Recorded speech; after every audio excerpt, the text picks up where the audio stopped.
Hi, welcome to the Discover Permaculture podcast. And today we're going to dive right into a really interesting subject, American politics. What's real, what's not real? What do we really understand about it? What's actually happening? One subject I'm really interested in is what's happening in Burkina Faso with Ibrahim Traoré and his change of approach. And he's actually stirring up the whole of Africa to change the systems of resources back to the people and how you actually govern. So I'm sure that's stirring up the Western world in many, many ways. And with our team on board today, we have a very much one-sided, two-sided America and Australian team. Ben Mismer in Mississippi, Eric Sider in California, and Sam and I here in northern New South Wales, Australia. So, step up, America. What do you got to say about your political system, and how do we work with it with permaculture? What happens in our design approach? It's gone silent. Well, on these the are good. American side. Well, it's really quite simple. No, I don't know. That's it's a tricky one there. Still trying to figure it out myself. I mean, for me, it is actually simple because no matter what happens outside in the world, my solution is the same: more permaculture, more local community, more local food security. So for me, they're purposely trying to sow confusion now. That's the new narrative because they can't maintain a singular narrative anymore. There's too many other people with evidence on the ground to dispute things. So now it's just you can't believe anything. So now everyone's just confused and paralyzed with fear. And yeah, so that's it for me. Just more permaculture. Let's go. Yeah. Well, Traoré's message is that Burkina Faso needs more trees, so he's funded agriculture. He's moved in that direction, and he's done things like no more prison systems, no more Western prison systems. There's no prosecution without purpose. Retrain people immediately, and their main emergency right now is to be food self-sufficient and not aid dependent. Those got prisoners all out there working, learning how to grow food, and it looks very much like they're doing a lot of diversity and interactive small agriculture. It very much looks like he's moving in the permaculture situation direction. Free schools with uniforms and school lunches, free housing for the homeless, and all people over 70 get a house. I mean, incredible charitable payback to the community from what looks like incredibly selfless governance. He's even on his original wage. He refuses to take a presidential wage. He's on the same wage he was as a captain in the army. Now, what is ridiculous is the amount of money he has to spend by returning the country's resources back to the people. It makes you think, how much money is disappearing out of the countries we call civilized, Western, developed? I mean, it's inconceivable how much extra money he's got to spend on his own people. Well, I think what's interesting is a lot of these countries, like Burkina Faso, have been strip mined for their resources, their people resources, their natural resources. An example of France, who has been dominating Burkina Faso for a long time. They've got the second largest gold reserve in the whole world and not a single gold mine. If that's not indicative of what's happening to the wealth of the world, I don't know what is. I mean, Ben, you made an interesting comment earlier that he probably deserves some freedom and democracy. Burkina Faso needs some freedom and democracy, and that's what it sounded like. I mean, look at what Gaddafi tried. You know, he tried to kick BP out and nationalize his oil and give that same type of abundance to his people, and they smoked him. So, you know, he's had an X amount of assassination attempts for a reason. You know, these are the things they don't want to see proliferate in society, and they go out of their way to ensure that doesn't happen. So, I mean, it makes the West look bad, for one. There's that thing of nationalizing resources. Like I give an example in Australia, we get 2% of the profit made. Like as a nation, we get 2% of the profit made out of the natural resources that come out of the ground in Australia. So 98% of that get taken by multinational companies, and we subsidise them. We subsidise them with water. We subsidise them with energy. We subsidise them with all sorts of things to extract those resources, and we pay really high tax rates to keep our country afloat. And then you look at countries like Qatar, you look at countries like Norway, and now Burkina Faso, where tax is not a thing. You don't get taxed in Qatar. You don't. And they've nationalised their resources, their natural gas. They produce a lot less natural gas than Australia does, a lot less, and yet they pay no tax, and they're the richest people per capita in the world. There is no reason why any country that has natural resources that are selling them, has any resources that are selling them, couldn't nationalise those resources and do away with a lot of corrupt systems. So it's making our governments look pretty bad. It's making what's happening in a lot of places around the world look pretty bad, and I think that would be a reason for a lot of people in governance to be afraid of those things. Well, these countries, they get entangled with these bankers, and they owe like crazy amounts of unpayable debt, and it's just like austerity measures are forced upon them to pay this back. So it just puts them, in a super deep hole that it's hard to climb out of on an individual or a country level. So it's not until they really break those chains and be open and defiant, like Gaddafi did, or this guy in Africa. But it's definitely going to be resistance to it. Him trying to proliferate permaculture and do right by his countrymen is encouraging. That's the type of stuff I would love to see proliferate in my own country and through the world. But we know these debt-driven societies and this consumer markets and all of this ungodly, untapped resources like gas and oil. There's trillions of dollars under the ground, so them shifting to a new model when they have a customer base is just not in their best interest. So we're always going to be competing with the desire of our own best interests, and what really drives everything is money and private bankers. Mm. Well, was there a turning point for you guys? Well, I mean, I imagine growing up in America, you're quite patriotic. I imagine Well, to America. Was there a point where that changed or shifted for you? yeah. I mean, I'm still patriotic. Don't get me wrong. This is the land I was born in, and I want to see it do well. And I was born into a military family, and I served myself. So it wasn't until I was, let's see, like 26 when I got out, and up until that point, that's all I knew. It exposed me to a lot of cultures, and it opened my eyes to a lot of things. And for example, when I lived in Japan, I was always thinking, like, how are these people so friendly to us after we like straight up nuked them? and and I mean, just a lovely people and culture and food, and everybody's super friendly. And I see the good in people. And when it comes down to the bottom line, we want to have food and a safe house and a family, and find something meaningful in life to do. And that's a hard thing when we're just bombarded with constant burden, and we're working 1.5 jobs and all that. We just got a mountain of debt, as a nation and as an individual. So like I said, it is definitely, these bankers have to be checked.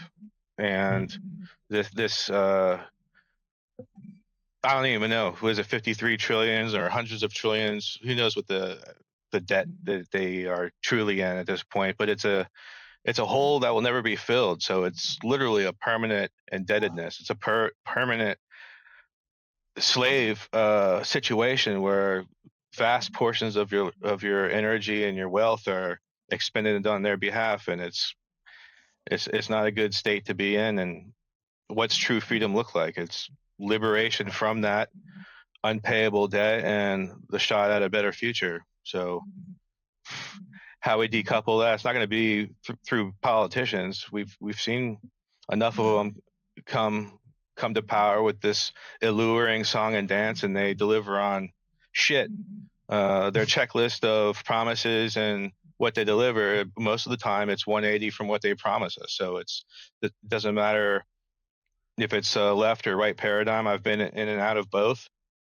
You know, I voted for Barack Obama twice, and what did he bring us?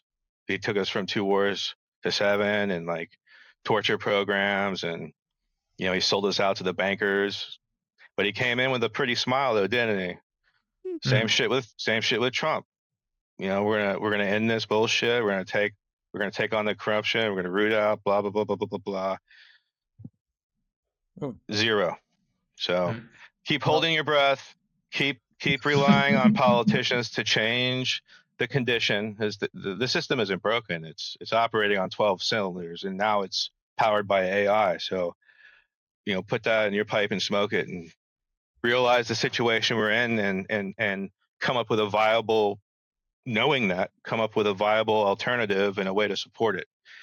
It's not going to be politically. Well, Obama cried listening to Traoré speak. They were in the same room. So he made him cry. But one of his main things is being patriotic to Africa and his people and his country. But he's teamed up with Mali and Niger next door, and other countries are jumping onto his approach. There's 50 some odd, 52, 53 countries in Africa together. They're enormously powerful. He's reminded people of what they really have, what their resources are, and he directs public money back to the citizens. So the support is enormous. Now imagine the amount of money America had if it pulled its American military bases back. And so we're going to pull this money back to the people. We're going to have free healthcare. We're going to have no tax, and we're going to support our citizens in every way we can. Like, would that be a popular political stand to have? Like, what? How would people feel to say, oh, well, you know, we're going to stop all this military, we're going to bring it all back to the people, you're going to get the same quality of healthcare, but it's free, and you're going to have no tax, right? And all, there will be no homeless, we're going to build you all houses, right? It's no problem. Standards all going to go up, right? Everything's going to improve. Like, this guy's 35 years old when he takes over the country. He's now 37 or something. He's the youngest president in the world. Is it because he's got that young attitude? Is it because of the speed that he can think with AI and all the technological backup? Is there something there? It's like the difference in age between him and Trump. Obama wasn't that old, was he? I mean, he was reasonably young, but this is a much younger thinker. He seems as if he's much faster in the game. I don't know. It's so shocking. Like, what a comparison. I'm sorry to keep bringing back that comparison, but I just find it, I just think bizarre that he's even still alive. I mean, he's had 18 attempts on his life, apparently, but he seems to be in front of the game on that as well. Like, how can we be left behind by a tiny little country like this? How can that example be there? I mean, this is such a strange point in history. I think there's a lot of it. Sorry. No, I was just going to say, I think there's a lot of examples of people like him that have been executed. Yeah. And it's like really like present day, and we're seeing a lot about it because of modern technology.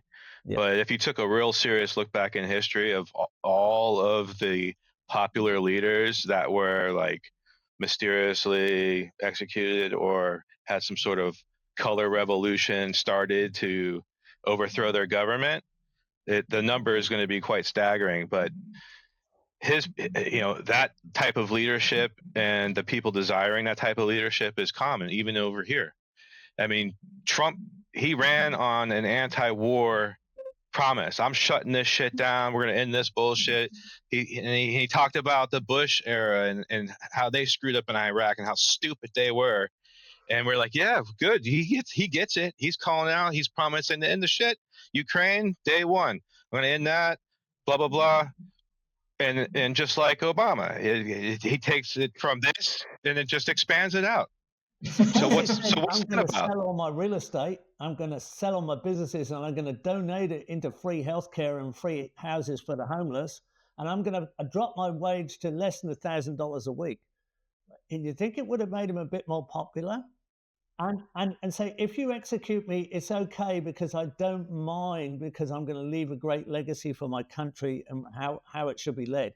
I mean, that's what this guy's saying. He's saying, I'm expecting to get killed and I'm not afraid of death because I believe in what I'm doing. And like, he actually seen that coming. Obviously, he's got some of the best bodyguards watching him in every way. But imagine someone saying, oh, I'll drive a second-hand car.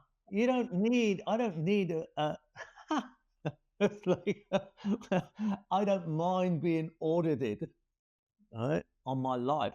I mean, let's be honest. Can we be honest about how we live? Right? I mean, like the French president, all the presidents, they're all wearing Rolex watches and stuff, right?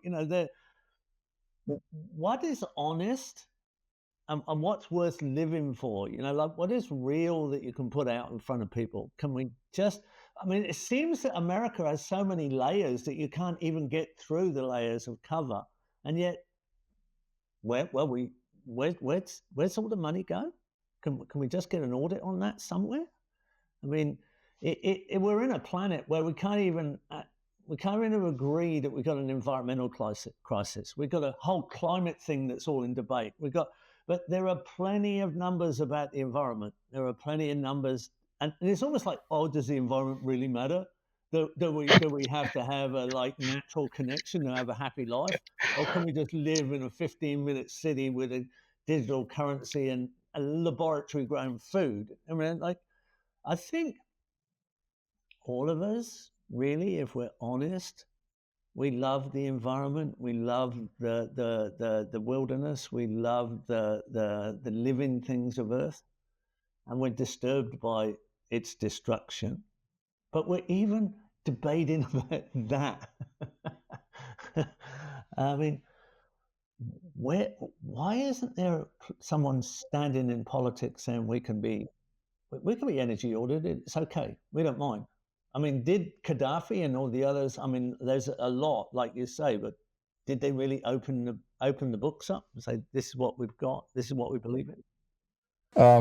There's a great quote by J.R. Tolkien, of all people, about man's fitness to be a leader of other men. It says, the most improper job of any man is bossing other men. Not one in a million is fit for it, and least of all those who seek the opportunity. So I think that would describe our current situation in politics, is no one who's worthy to actually lead men would seek it out. So we have all these people actively seeking out these positions to lead other men. And of course, they're all terrible human beings to begin with. Maybe some of them get in there and have good intentions, but just get swallowed up by the swamp and caught in the spider web. But there's no way you get to be in a high-ranking position in the United States politics without being completely compromised. It just doesn't happen. I don't care how much evidence you show me to the otherwise. It's just not possible. Or if you do, you're not going to have any real influence over anything that actually happens. So the fact that, they're letting the message of Traoré get out is kind of interesting, which means they're just setting him up for something. Or, there's no reason, based on the history of the U.S. and other Western countries, they wouldn't just drop a drone strike on his compound.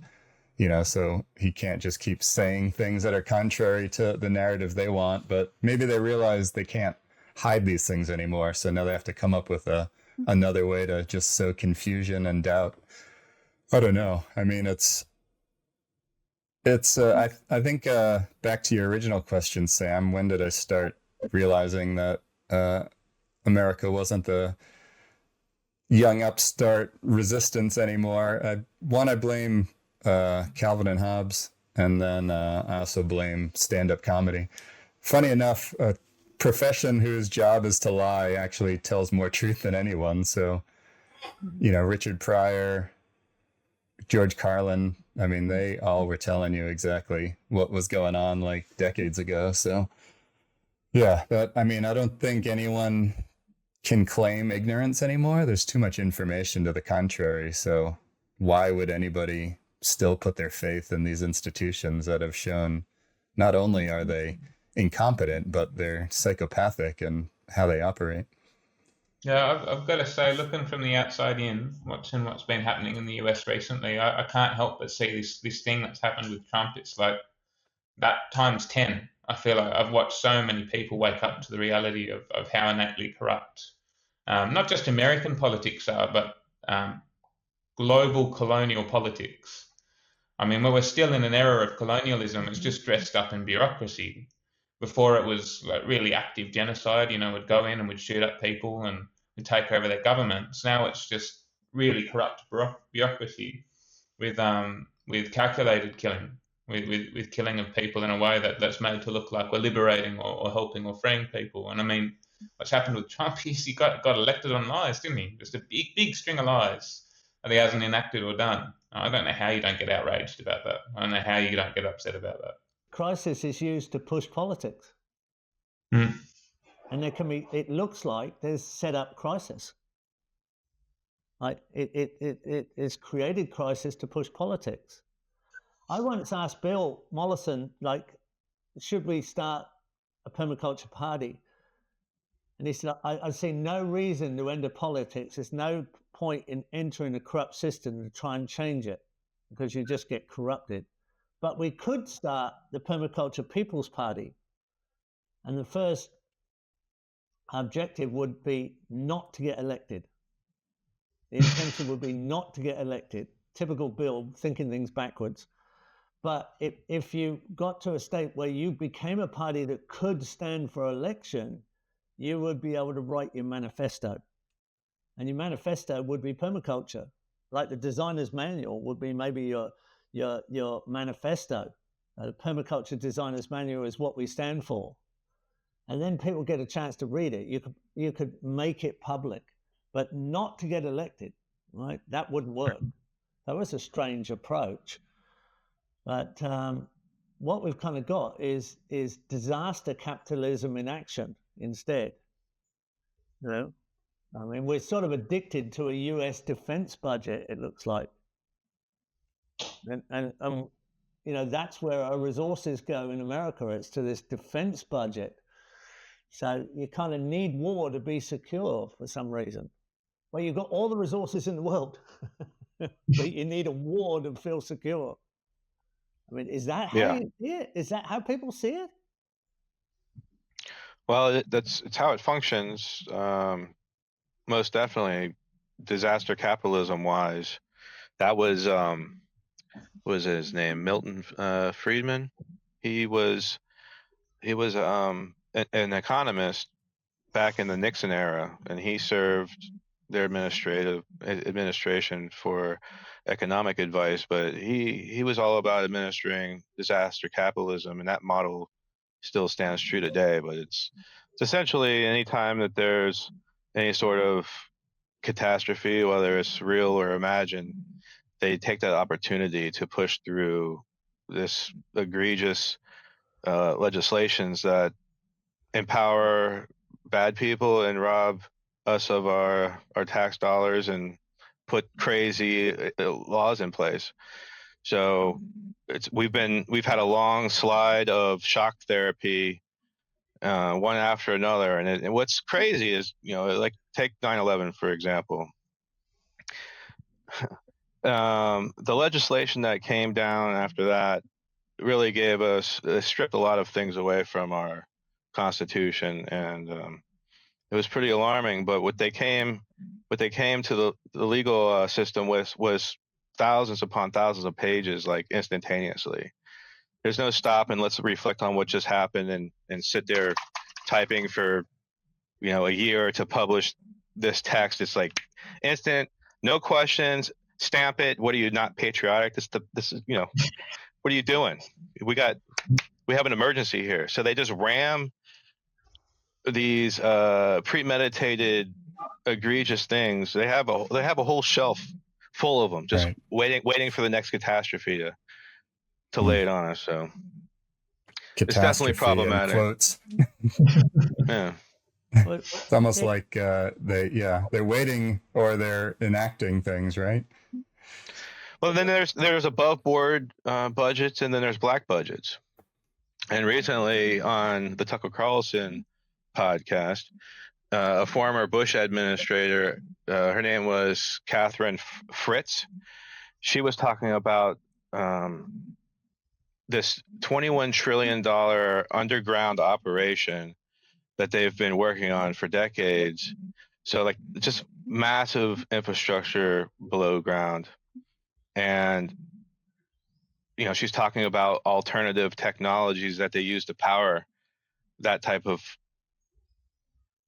facility. And, we're hoping that our governments seek to make things easier, better for our world. But, we're talking about putting small nuclear reactors in the middle of neighborhoods and putting up windmills and things out in the ocean for dolphins and whales to run into or whatever. But meanwhile, these guys have state of the art crazy technology they're holding from us.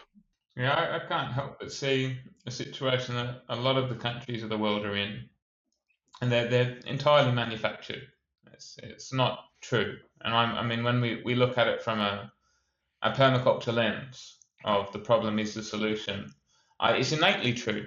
I mean, we have such these things that they seem so complicated because we dwell on them so much. We as a society generally have such a problem-orientated way of thinking. We identify problems and we talk about them at length, like this. We talk about all the issues at hand, all the big problems there are around us. I'm not saying they don't exist, but I'm saying innately inside every problem, there is an opportunity.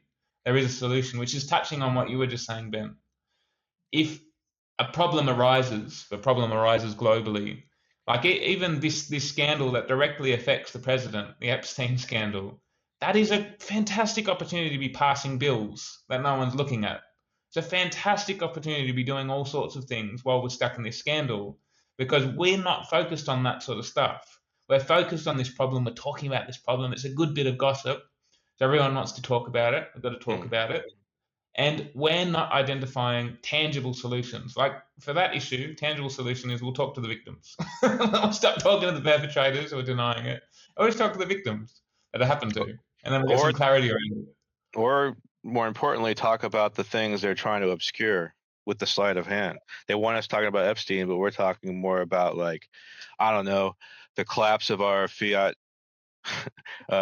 money system that's tied to the petrodollar, and they're going digital, and like the digital ID and social credit scores and stuff like that, or Palantir, which is the AI company that's involved in a lot of like horrific military stuff as far as identifying friend and foe and collecting a database on everybody and laying out predictive crime. So it's character judgment. It's like this person's probably somebody that might do X, so we're going to go ahead and arrest him now for before they do the crime type of stuff. That's where they're taking everything, and that's all tied into the social credit score and monitoring what kind of a creature you are and what your tendencies are and all that. So it's pretty scary, Yeah.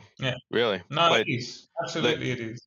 But I also think, as scary as it is, there's also opportunities within it, within the collapse of a system and dramatic change. Like looking at what Traoré has done, I would put forward as a leader, he's someone who's coming forward on the platform of integrity. And that is an exciting leader. That's what Trump attempted to do and then showed no evidence or fruit of it. It's what multiple leaders have attempted to do with no fruit or evidence of it. And then we have fruit and evidence of it. As a Muslim guy, I look to the Prophet, peace be upon him, and different prophets that have come and gone throughout the past. I look at Muhammad, peace be upon him, and what he was as a leader. The Islamic nation, the empire that came out of Arabia, the Arabian Empire, it was the largest at the time. It took on the Roman Empire, took on the Persian Empire, defeated them both, the two biggest empires on the planet at the time, expanded from Morocco and southern Spain all the way to India and then into Indonesia in no time at all. And we're talking about a place with no resources, a place that couldn't even grow its own food at the time. And it was done on the back of this idea of in leadership with integrity. The first leaders of the situation, they were done on the platform of integrity. And I look at what's happening now with Traoré, there's potential in it. And I think it requires small shifts. I think it requires us to look at the integrity of ourselves and our local community, which is what you're doing, Eric. You're setting things up from the ground up, and I think you're trying to do something with incredible integrity. Would you mind talking a little bit about it? Yeah, well, like I said, you could take it as naive or disingenuous, but I do really believe that like Bill said, though the problems of the world are increasingly complex, the solutions are embarrassingly simple, and it's so easy to get caught up in all the madness, and like every day it's just something worse, something crazy. And for me, I think it's completely intentional from, what we'd call the powers that be, right? They want you scared. They want you anxious. They want you to just fill the voids in your heart with consumerism and substance abuse, because then you're not really taking action to make a difference. And so for me, that's why I honestly think starting the permaculture group is the most important thing I've ever done, and probably the most important thing I'll do, because it's, for me, I don't see any other solution to all the madness short of some crazy consciousness shift, or something out of the world or something, is that a bunch of us just getting together, doing simple action where we live, and multiply that by 1 billion. And that's it, like, as exciting as leaders like Traoré are, I don't have faith that they're not going to drop a bomb on him if he's legitimate, like, that's probably the most likely scenario. If he's actually legitimate, he'll probably unfortunately be killed, because that's so what do you expect to happen out of what you're doing, Eric? I don't know. It's a little, I'm like half and half, right? I'm like, okay, if we do this, if we give people an easy roadmap of how they can create these in their own cities and towns, maybe we'll see some momentum. Or the other half is like, well, it doesn't seem like anything's going to snap people out of their comas. So are we heading just towards starvation? Like, it's a pretty sharp, knife's edge.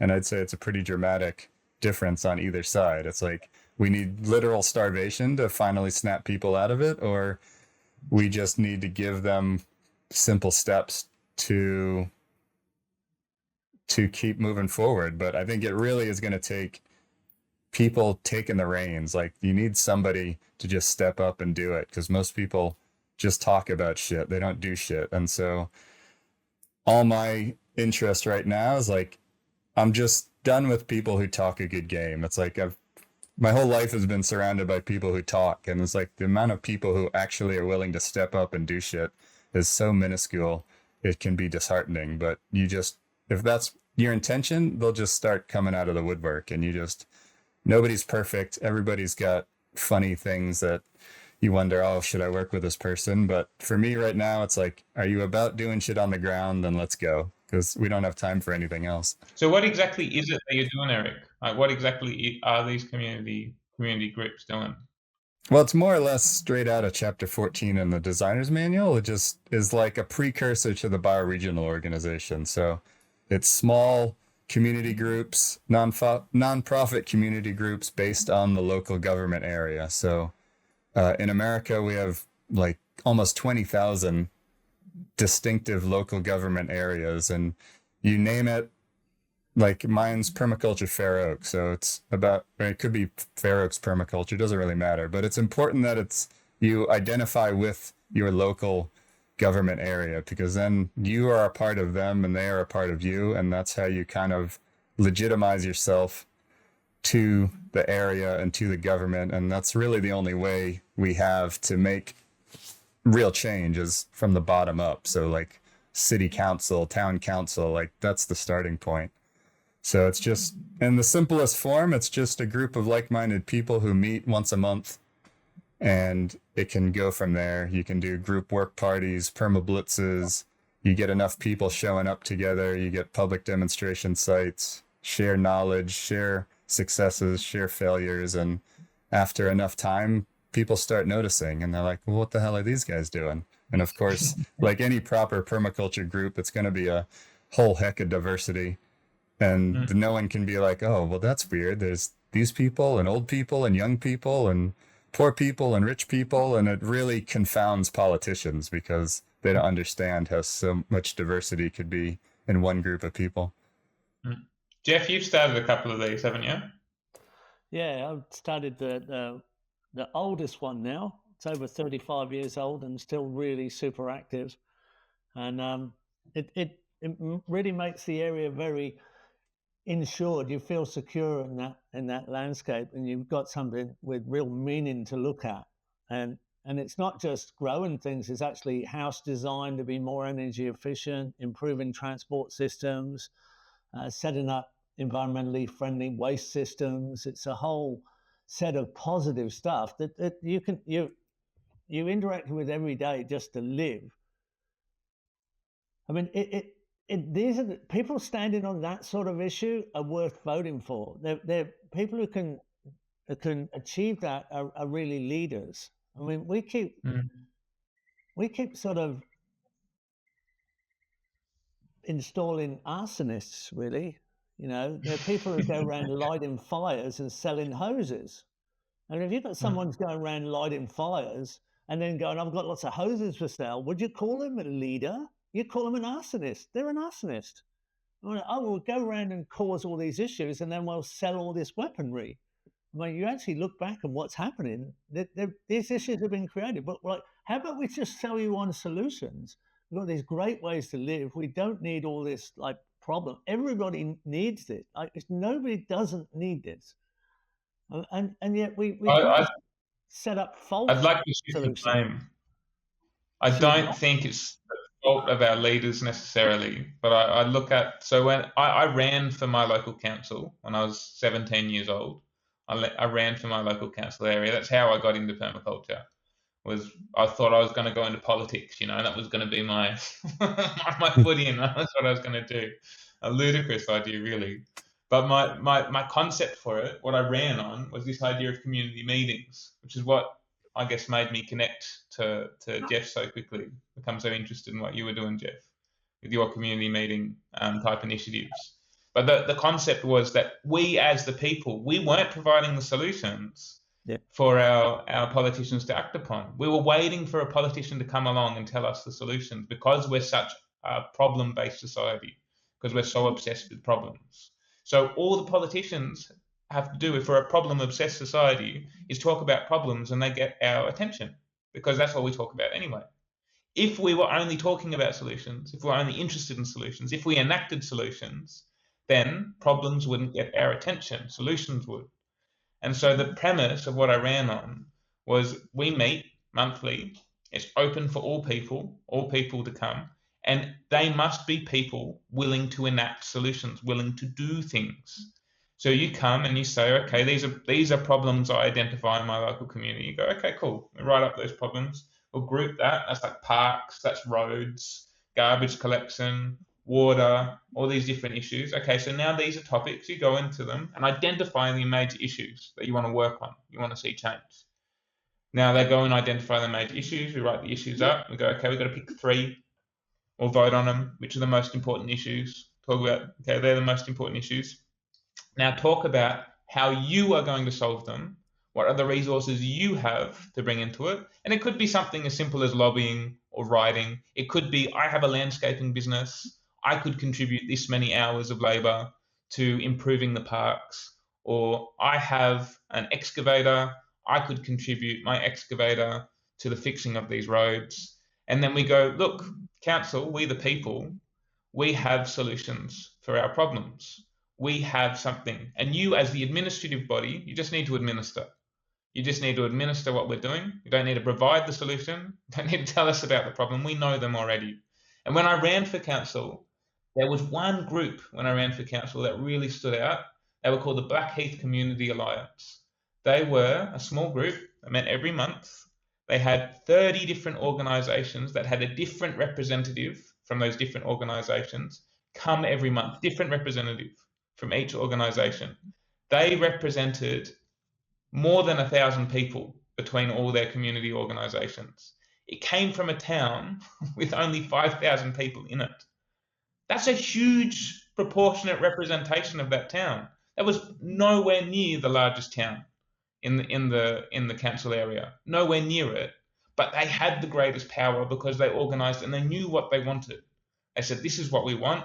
Councillor, what are you going to do about it?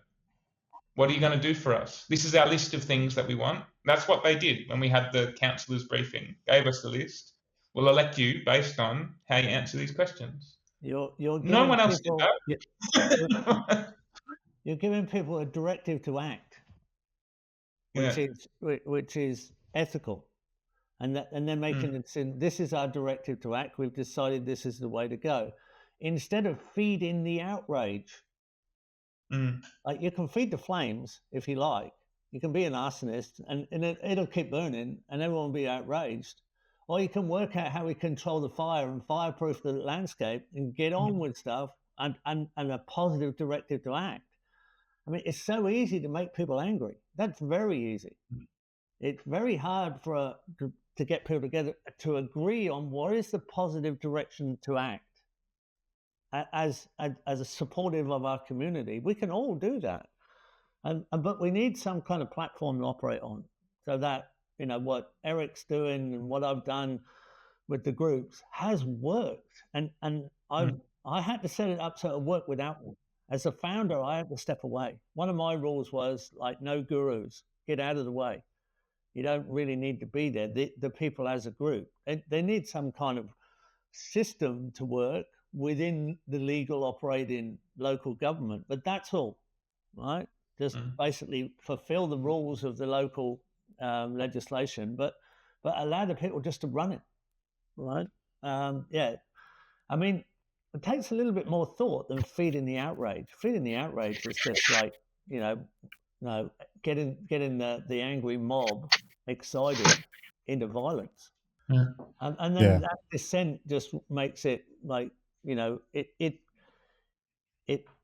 pretends to create change, but it's not good change. We can legitimize and rationalize what good change is. That's really the way you have to test it. And not everywhere, but I think that's what Traoré is doing to Burkina Faso. He's saying to people, this is what you want, isn't it? This is what's better, isn't it? Right? Doesn't this work better for you? And of course, because they're coming from a really poor situation, a really poor area of the world where everything's been taken away from them, the son of the country, they've got a reason to act. It's got enormous buy-in where we have this disparity of wealth, where the influential and the wealthy can pretend that they've got answers, right? But they're feeding their own pockets a lot of the time. The information age might make this easier to expose, I hope. But will it make people act? Is my question to myself all the time is, we have more information than we've ever had, but is it just paralyzing people? Like, well, when do they just wake up and say, oh, I have to do it, no one else is going to do it, like, I guess. Well, the problem is we have a lot of information, but that's being used against us. We're just inundated with it, and there's no filter, and it's causing a lot of misdirected hostility. It's sleight of hand. It's like we're getting bombarded with information about Epstein, but you're not peeling back the real story and getting to the deeper core of the situation we're in. We're just caught up in little frivolous top coat stuff. We need to get below the top coat, and look at the core of the situation and build a consensus about it. You know, your question is like, I don't know what it's going to take. Starvation before people realize? No, they have to realize before it's too late the situation that they're in and adapt and overcome. It's like the situation we're in isn't going to be rationally solved through politics, but they don't know any better. They haven't come to that realization where like I'm through with it. I'm not going to give any more energy, time, donations to this dead system because I see it as dead. Now they're open for like, anybody else have any options? Then they'll give you your time when they're like, they have that epiphany and their bubble of complacency is popped. But you know, doing the three monkeys, there's a really cool picture of Bill Mollison and a couple of other early innovators in permaculture and regenerative agriculture, and they're doing the three monkeys thing, mocking it. You have to be open. It's like a core feature of permaculture is pattern recognition. You have to recognize patterns in human nature and see what people are capable of, and like, you know, establish, you know, be bold enough to call out hypocrisy. It's like, I see a pattern. You lied here, you lied here, you lied here, but they're on my team. I don't want to say anything about that because that's going to damage my team. And now I'm going to be perceived as somebody that's pro the other team. So they shut up. They don't want to talk about it. And all of that is what's ruining democracy and our ability to have a representative government. And it's embedded deeply in free speech. And, you know, back in the day, it was you out on a corner trying to reach as many people. Now they got us digitally talking to each other, but because of whatever algorithm control, we're talking to people that already get it. We're screaming into a pillow. We're not reaching, you know, we're not penetrating into other groups. We are, but it's hard. It's suppressed and deadened. In amongst all this, how does Israel fit into this? Now we've exposed that the government. I was just about to talk about that. And the media is all Israeli, and the banking's all Israeli. What the hell else is all Israeli, right? What, like, and that's being exposed. Like 9/11's peeling back. What? How big is Epstein? Seems to be an Israeli Mossad. How many connections here are threaded through this chaos scenario where there seems to be a requirement for chaos across that one? Now, I know this is going to make everybody jump, but like, you can't leave anything out of this equation when it's that big. When that connection is that big, like, don't call me anti-Semitic here. I'm just saying pattern recognition. Mm-hmm. Right? This is obviously a pattern. Well, Are we afraid to mention this in the scenario? Because it seems to be well and truly in there. Well, you're starting to sound like... I think we're going back into the same paradigm of thinking where we are focusing on a problem. And I think the representative of what you guys have just been talking about the inaction of people, about people not doing things, I don't think I've seen a clearer example of that than what's happening with Gaza. We are bombarded every day with what's happening in Gaza. We see starvation on our screens every day if we care to look. There is new footage of parents losing their babies, of people dying of starvation, of people being shot in the head, shot in the chest, and people jumping up and down on stage saying that, no, we're not doing it, when we've got videographic evidence. And they're jumping up less and less, saying they're not doing it, and admitting it more and more, that they are in fact doing it. And people are becoming numb to it because we've become an information-based society, because we've become an inactive society, a society focused on problems and not solutions. And so if I were to say what you're saying, Geoff, if we recognize that there are this insurmountable cause, this huge amount of problems coming out of the state of Israel, what is anyone going to do about it if they're not solution orientated? How is anything going to change if we don't look at what do we tangibly do as individuals? And if we start coming together, seriously thinking about that, not just boycotts, but active action, active, tangible things to do. I look at what's happened in Gaza. They could turn the food and water off. They could turn it off.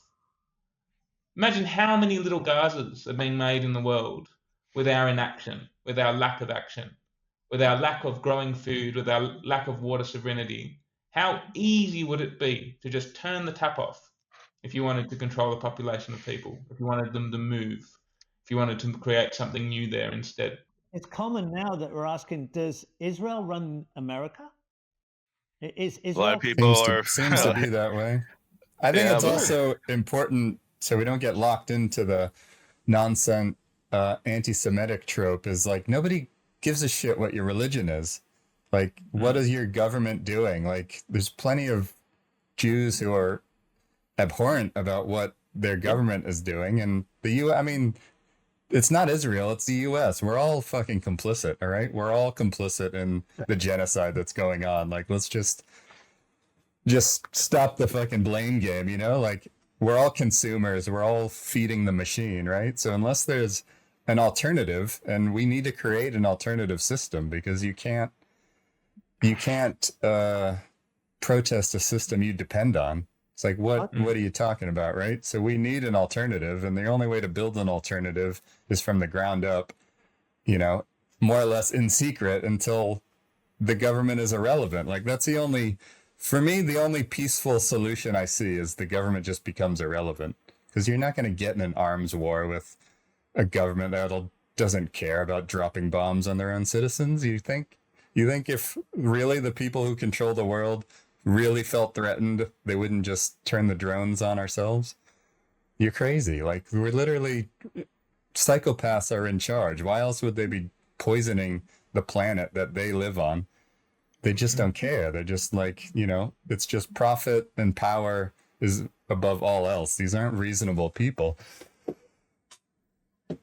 And, you know, unfortunately, the quintessential, it seems like the leaders of Israel are the most psychopathic in the planet at the moment, based on what they say and what they're doing.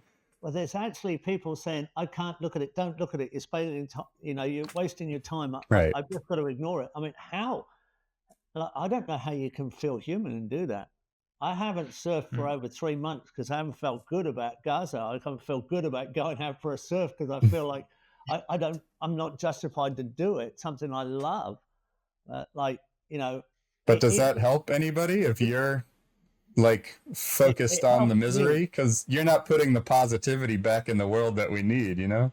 Well, this like I could go on Twitter for an hour and get caught in the doom loop and feel horrible about myself and then not do anything. Or I could throw my phone in the trash and go out in the garden, do some weeding, feel amazing about life, you know? So I think we all get sucked into the doom loop, and it's like, what is the information really doing for us? It's not making us make positive choices, is it? Well, informed action is important. I'll say yes to it. This year I've said yes to everything I can, because I could put that extra time in. But is it like, is delusionment a reframe? Can delusion, you know, we're delusioned by what's happening. Is that a reframe?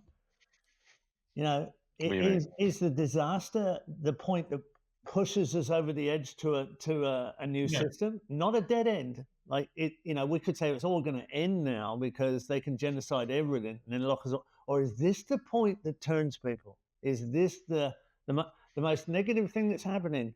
Is this potentially the opposite as well? The most positive thing could happen from it? That seems to have happened in the past.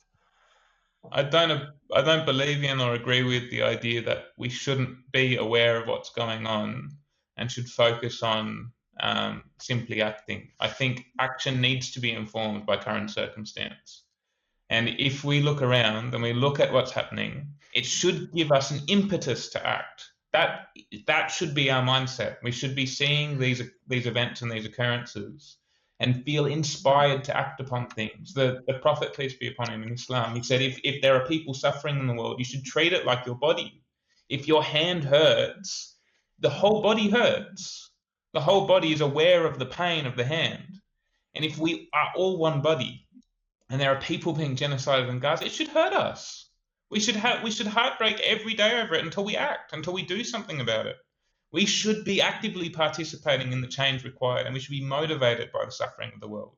I don't think we should ignore it. We can't. Well, We're totally inhumane. It'd be psychotic if we did.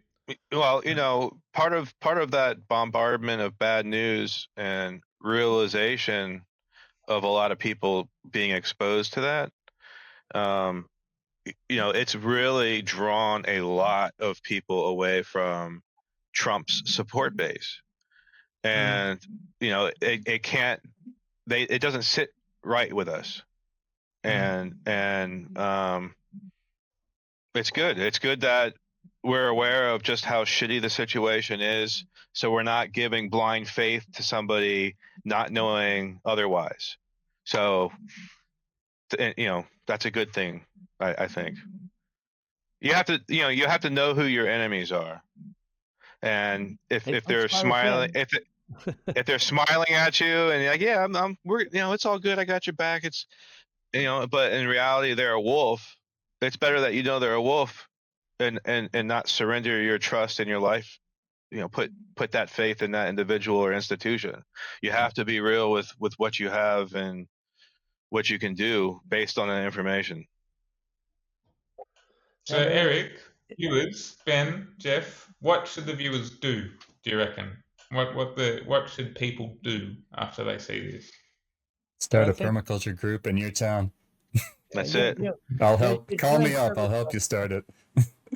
You're regenerating, and regeneration happens after collapse in nature. You get a big fire go through the forest, it opens up the opportunity for a new seed bank to emerge and regenerate. And when we're living through what seems like a fire, but this now, sorry for using fire as an analogy, but it's something like that. And then we go, right, okay, what kind of regen we need to rebuild this, right? And we need something that actually works. And real power is local. That's what we're saying. Real power is local and grounded in reality. And it's patterned. It's patterned. Permaculture is a patterned system. It's about recognizing patterns that work to regenerate, recreate abundance that's possible. So you just take the power away from the gross and bring it back to the patterned potential, and then you just keep working with that potential. Keep offering people the grounded potential. That's what we need, and then we will be amazed at what's possible. This earth can recreate itself into something we can't even imagine how beautiful it is. We can't see it yet, but it's there. We know it's there. It's inherent that we know it's there, right? And we have to reconnect to that. It's in the center of us all. Right? So these are the tangible things I see going forward. There's that chapter 14 type thing of creating community groups where people come together and they do things, they share ideas, and then they act upon information. There's also the thing of developing eco-villages, of creating places where people live full of food, which is a service that we all provide. That's something that we all can do for people. We can create situations for people to live sustainably with ownership of their resources and a lack of independence on outside resources. Another service is creating these groups where people can become informed, involved, and active in participating in these things. And the last thing being courses. People can attend the permaculture design course and have their reality flipped, realize what they can tangibly do about the situation of the world and act upon it, actually do it. So I think going forward, those sorts of things, education, courses, groups, community involvement, and the restructuring of our services of our land, creating eco-villages, designing land, having professional designers come and change the living situation around you. I think that's perhaps the most tangible things that we can do in relationship to these crises from a local standpoint. Yeah. It's hard to worry about things that are beyond your control, but local impact, that's something you can affect for sure. And there is an impact that we must brace for, and people are already stretched thin. Young people that can't afford houses, and people that are they had gathered whatever little golden nest egg for the retirement. They're finding that that's not stretching as far as it can. And our prospect of viable retirement is something to worry about and consider and plan accordingly for. And I don't see a more viable retirement plan than somehow obtaining property, whether it's with your relative or friend. You have to circle the wagons. You gotta pool your resources. You gotta pool your time, and you have to come up with a scenario where you're not straddled in debt and have to pay $7,000-$10,000 a month for some retirement nursing home. We're gonna have to. There's a big problem with the boomer generation being so plentiful and the amount of services and care that they're going to require. But having your debt paid down and land bought and paid for, developed, having living food systems therefore to support you in those older years, and setting up some sort, keeping you healthy, staying off the high cost of medications and all that crap. But also importantly is, what are we handing down to the next generation? So not only setting up a viable retirement scenario is a good idea, but bringing your children up in that, and teaching them how to manage those systems and benefit from them, and then check out. And that's what you leave them with. Also, like these problems that seem out of our control, the bigger picture things that seem tangibly out of our control, we need to set up systems like this to have any impact or any influence on these problems anyway. The people currently in control started with what they had at the time that they had it and set up systems. They created systems, psychotic systems, insane systems, systems based on interest and debt. And there's no reason why we can't change that, but it would require calculated and thoughtful action over generations to do so, to change those systems. And that is what has been happening through the permaculture movement. We're now in the third generation or fourth generation of permaculture. And that is those are calculated steps. This is a calculated community that is creating systems that could provide long-lasting change if we take it seriously, if we involve it and we commit to it. If we don't commit to it, or just do it half-heartedly, we're going to be stuck with the systems we have of debt and interest. But we can completely change these systems the same way they were created in the first place. And it requires local action, thoughtful, calculated movements, and activity with one another in creating these alternatives. Yeah, the information's out there. All the information we need is available to us. And we're in the information age to track it down. And we're actually good trackers in all forms.